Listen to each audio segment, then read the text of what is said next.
Alhamdulillah, terima kasih tuan-tuan dan puan-puan kerana masih sudi bersama-sama dengan saya dalam membincangkan tentang bagaimana membina karisma dalam diri kita. Sebagai manusia yang terhebat di dunia, Rasulullah Nabi Muhammad SAW telah menunjukkan satu contoh yang terbaik. Sekarang terpulang kepada kita untuk memilih siapakah role model ataupun model contoh, model peranan yang kita boleh ambil, yang kita boleh tiru kehidupannya, yang kita boleh tiru cara baginda berkomunikasi, yang kita boleh tiru cara baginda menyampaikan wahyu daripada Allah kepada umatnya. Tuan-tuan dan puan-puan, sebagaimana dikisahkan oleh seorang sahabat yang bernama Hind bin Abi Halah radhiyallahu an, beliau menyebut bahawa baginda sentiasa memuliakan sesiapa sahaja, walau sekecil mana orang itu sekalipun.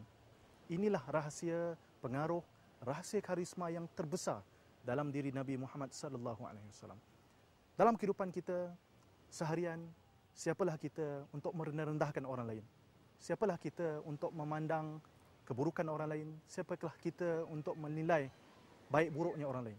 Kita berusaha meningkatkan perhubungan komunikasi kita bersama-sama dengan jiran kita, bersama-sama dengan orang bawahan kita, dengan melihat bagaimana kebaikan yang sangat banyak dapat kita berikan.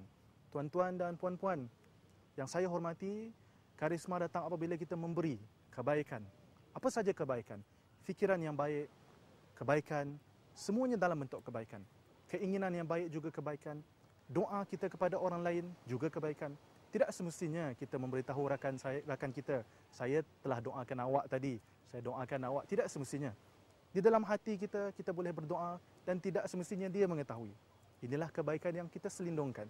Tidak semestinya satu kebaikan itu kita besar-besarkan. Tidak semestinya semua kebaikan itu kita tunjuk kepada orang lain. Melainkan kebaikan yang memang perlu kita syiarkan.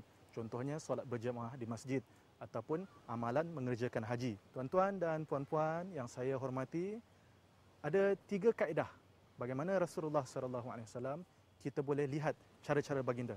Pertama, baginda sentiasa meletakkan tentang keimanan dan keakhiratan di hadapan.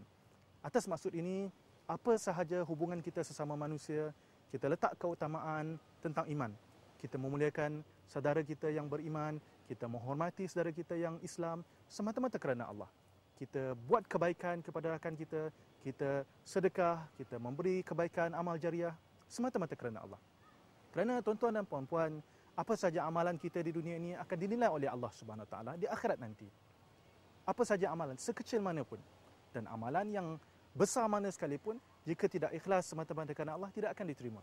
Jadi, kita ikhlaskan hubungan kita sesama manusia, kita ikhlaskan niat kita sebagai seorang pemimpin yang memberi arahan semata-mata kerana Allah.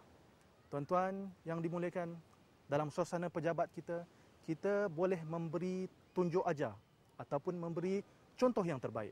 Ini maknanya kita seorang pemimpin yang berkarisma. Tetapi dalam keadaan mungkin kita tidak memegang apa-apa jawatan, kita masih boleh menunjukkan kebaikan. Kita masih boleh menunjukkan karisma melalui tingkah laku kita, melalui produktiviti kita. Jika majikan kita ataupun bos kita minta sesuatu tugasan diselesaikan, kita berikan yang terbaik. Kita berikan dalam kualiti yang terbaik. Kita tambahkan dari segi kuantiti. Jika bos kita minta pukul 5 petang perlu disiapkan, pukul 4.30 ataupun pukul 4 petang kita sudah berikan kepada beliau. Tuan-tuan dan puan-puan, perkara yang kedua daripada Rasulullah SAW ialah konsep ikram dan bersangka baik. Ikram maksudnya memuliakan dan bersangka baik. Kita, walaupun kita tidak mengenali seseorang, tetapi kita sangka baik, dialah orang yang beriman, dia orang yang baik, dia orang yang mempunyai kebaikan. Dan kebaikan ini, yang ada pada dirinya, kita mahu kongsikan. Kebaikan yang ada pada diri saya mahu kongsikan dengan seramai mungkin manusia. Dengan cara itu, tuan-tuan dan puan-puan, seluruh manusia, seluruh dunia ini akan mendapat tempias daripada kebaikan yang kita war-warkan. Dan bukan itu saja, maka bukan setakat manusia, tuan-tuan dan puan-puan, malah tumbuh-tumbuhan, binatang, semut-semut, ikan dalam lautan juga mendapat manfaat. Suasana akan jadi baik, cuaca akan jadi baik kerana perbuatan manusia yang berteraskan kebaikan.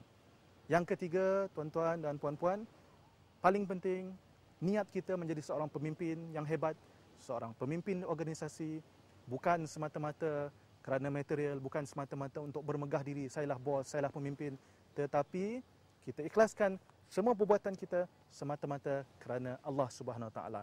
Kerana setiap amalan yang kita ikhlaskan, setiap tindakan yang kita lakukan dinilai oleh Allah, keikhlasan itu yang Allah akan lihat.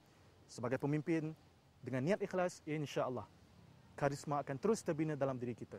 Dan karisma ini tidak semestinya kita bagi tahu orang lain, saya orang yang berkarisma, tidak.